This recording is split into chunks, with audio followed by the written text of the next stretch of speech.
हम आपको खाटू श्याम बाबा का एक और चमत्कार की कहानी सुनाते हैं, जिसमें दहेज की आग से बची बेटी। किस तरीके से खाटू श्याम बाबा ने उस बेटी की लाज बचाई। राजस्थान के एक छोटे गांव में सुनीता नाम की भूली भाली लड़की रहती थी। माँ बाप गरीब थे, लेकिन बेटी की शादी अच्छे घर में करने का सपना था, जो कि हर माँ बाप का होता है। जब रिश्ता तय हुआ तो उन्होंने अपनी ज़मीन तक बेच दी और दहेज में सब कुछ दे दिया। शादी बहुत अच्छे तरीके से संपन्न हुई, पर धीरे धीरे ससुराल वालों का रंग सामने आने लगा। सास बोली, तेरे मायके से गाड़ी नहीं आई, हमें बहुत शर्मिंदी उठानी पड़ी। ननद ताना मारती है, इतना भी नहीं ला सकी तो क्यों शादी की।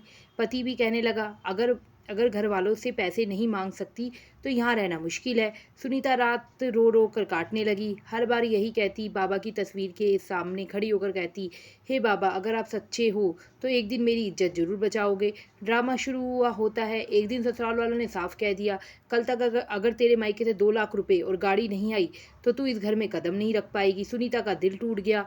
उसने माँ बाप को फ़ोन किया, पर उधर से जवाब मिला, बेटिया, हमारे पास कुछ भी नहीं बचा, अब हम कहाँ से इतना पैसा लाएंगे, हम तो कर्ज में डूबे हुए हैं। सुनीता ने फ़ोन काटा और कमरे में जाकर बाबा शाम की तस्वीर के आगे गिर पड़ी। आंसू भीगते हुए बोली, बाबा, अगर आपने आज साथ नहीं दिया तो मेरी इज्जत और मेरे माँ बाप की प्रतिष्ठा सब खत्म हो जाएगी। उसी रात उसने आंखें तक नहीं मूंदी। लगातार एक ही शब्द उसके होठों पर था, श्याम श्याम श्याम श्याम बाबा, श्याम बाबा, श्याम बाबा, मेरी लाज रखो। सुबह हुई। ससुराल वालों ने गुस्से में उसका सामान फेंकने लगे। सास चिल्लाई, तेरे मायके से कुछ नहीं आया, तू हमारे घर नहीं रहेगी। सुनीता कांप रही थी। पूरा गांव तमाशा देखने खड़ा हो गया। उसी समय अचानक दरवाजे पर गाड़ी आकर रुकी। सब लोग चौंक गए। गाड़ी में से 2 बुजुर्ग, एक व्यापारी जैसे दिखने वाले लोग उतरे। उन्होंने सबके सामने ऊंची आवाज में कहा, हम सुनीता के मायके के रिश्तेदार हैं, आज हमें अचानक खाटू धाम जाने का मन हुआ।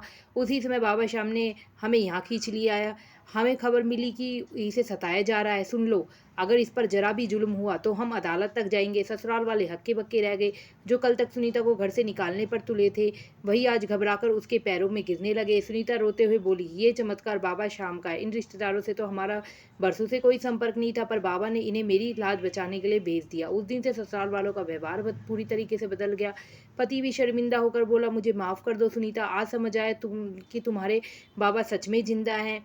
सुनीता ने हाथ जोड़कर आसमान की ओर देखा और कहा, हे श्याम, आपने मेरी लाज रखी, मेरे माँ बाप की इज्जत बचाई, अब मेरा जीवन आपके चरणों में। श्याम बाबा आखिरी वक्त परीक्षा लेते हैं, पर भक्त को कभी टूटने नहीं देते। जब सब रास्ते बंद हो जाते हैं तब वही रास्ता खोलते हैं। जय श्री श्याम।